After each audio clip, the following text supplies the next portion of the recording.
തിരുനാമം മഹത്വപ്പെടുമാറാകട്ടെ.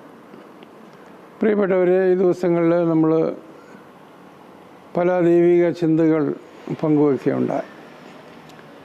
ഇന്ന് ഞാൻ ഷെയർ ചെയ്യാൻ ആഗ്രഹിക്കുന്നത് ദൈവരാജ്യം എന്നാൽ എന്ത് എന്നതിനെക്കുറിച്ചാണ്. കഴിഞ്ഞ ദിവസം സ്വർഗസ്ഥനായ പിതാവ് എന്ന ജപത്തെക്കുറിച്ച് നമ്മൾ ധ്യാനിക്കുകയുണ്ടായി. അവിടെ യേശു പഠിപ്പിച്ച ഒരു ഭാഗമാണ് സ്വർഗസ്ഥനായ ഞങ്ങളുടെ പിതാവേ, അവിടുത്തെ നാമം പരിശുദ്ധമാകപ്പെടണം, അവിടുത്തെ രാജ്യം വരണം. ഇപ്പം ദൈവത്തിൻ്റെ രാജ്യം ഈ ഭൂമിയിൽ വരണം എന്നാണ് നമ്മുടെ ഹൃദയപൂർവമായ പ്രാർത്ഥന. അപ്പോൾ ദൈവത്തിൻ്റെ രാജ്യം എന്ന് പറഞ്ഞാൽ എന്താണ്? നമുക്ക് ഈ ലോകത്തിൽ ഒത്തിരി രാജ്യങ്ങൾ കാണാം. നമ്മൾ ഇന്ത്യ മഹാരാജ്യത്തിലാണ് ജീവിക്കുന്നത്. അതുപോലെ ലോകത്തിൽ ഒത്തിരി രാജ്യങ്ങൾ, ആ രാജ്യത്തിനെല്ലാം ഓരോ ഭരണഘടനകൾ, അതെല്ലാം നമുക്ക് അറിയുന്ന കാര്യങ്ങളാണ്.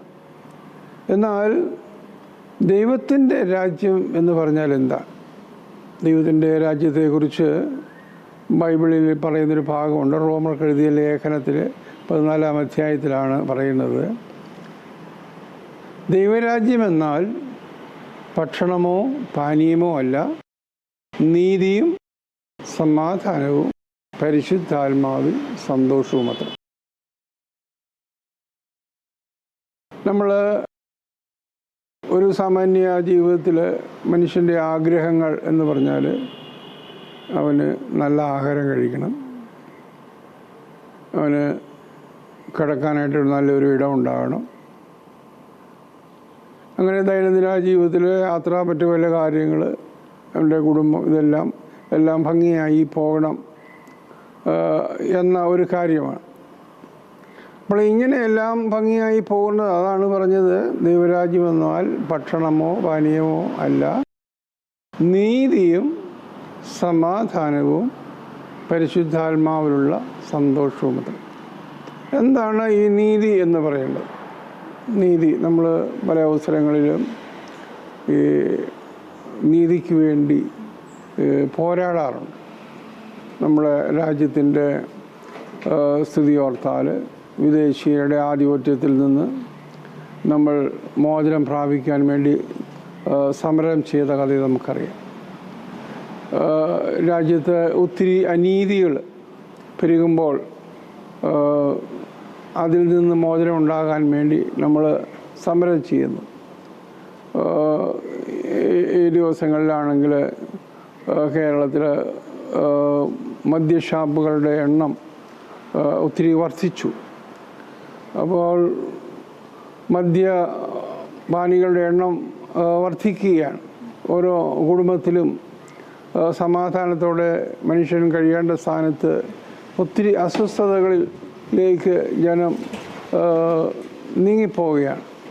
സത്യത്തിൽ ഒരു നീതി പൂർണ്ണമായ ഒരു തീരുമാനം ഉണ്ടാകാതെ ആണ് ഈ ഷാപ്പുകളെല്ലാം ഈ രാജ്യത്ത് അനുവദിച്ചത്. അപ്പോൾ അങ്ങനെ പല മേഖലകളിൽ നീതി നമുക്ക് നഷ്ടപ്പെടുന്നുണ്ട്.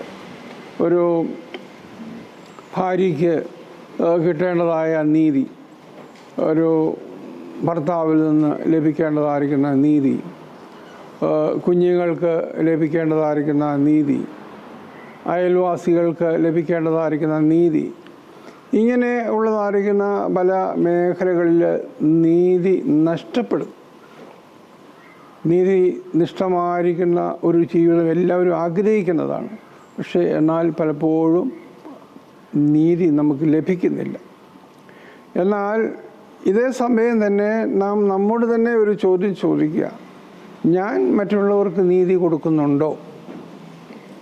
എനിക്ക് നീതി ലഭിക്കണമെന്നുള്ളത് എൻ്റെ ഒരു ആവശ്യം, അത് എൻ്റെ ഒരു സ്വാർത്ഥതയാണ്, എനിക്ക് കിട്ടണം. എന്നാൽ പലയിടങ്ങളിലും ഞാൻ നീതി പ്രവർത്തിക്കുന്നില്ല. എൻ്റെ ഭാര്യയോട് ഞാൻ നീതി കാണിക്കുന്നില്ല. എൻ്റെ കൂടെ ജോലി ചെയ്യുന്ന മക്കളോട് ഞാൻ നീതി കാണിക്കുന്നില്ല. അപ്പോൾ ഈ നീതിബോധം എന്ന് പറയുന്നത് നീതി കൊടുക്കുകയും വാങ്ങിക്കുകയും ചെയ്യുന്നതാണ് ദൈവരാജ്യം എന്ന് പറയുന്നത്. ദൈവരാജ്യം. അപ്പോൾ ഇങ്ങനെ നീതി, എവിടെയും നീതി നടപ്പാകുന്നൊരനുഭവം, അത് നീതി കൊടുക്കുകയും നമ്മൾ വാങ്ങിക്കുകയും ചെയ്യുന്ന. രണ്ടാമത്തേതാണ് സമാധാനമെന്ന് പറയുന്നത്. സമാധാനം. ആർക്കെങ്കിലും സമാധാനമുണ്ടോ? കുടുംബത്തിൽ സമാധാനമുണ്ടോ? രാജ്യത്ത് സമാധാനമുണ്ടോ? എപ്പോഴും കലഹങ്ങൾ നടന്നിരിക്കുന്ന ഒരു ലോകത്ത് ഈ സമാധാനമെന്ന് പറയുന്നത് അത് ദൈവത്തിൻ്റെ ഒരു ദാനമാണ്. അപ്പോൾ സമാധാനമുള്ള ഒരു രാജ്യം, അതുപോലെ തന്നെ സന്തോഷം ഉള്ള ഒരു രാജ്യം. എന്താണ് സന്തോഷമെന്ന് പറയുന്നത്? നമ്മൾ നല്ല ആഹാരം കഴിക്കുമ്പോൾ നമുക്ക് സന്തോഷമുണ്ടാകുന്നുണ്ട്. അതേസമയം തന്നെ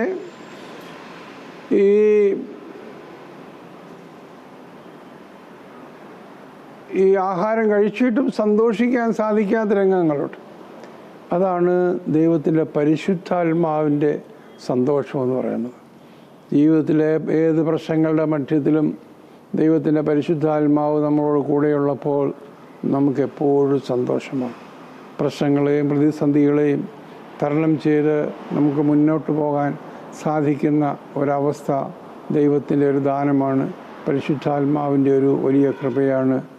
ഈ ദൈവരാജ്യത്തിൻ്റെ അനുഭവം നമുക്കുണ്ടാകുവാൻ വേണ്ടി നമുക്ക് ദൈവത്തോട് പ്രാർത്ഥിക്കാം. ദൈവം നമ്മെ അനുഗ്രഹിക്കട്ടെ.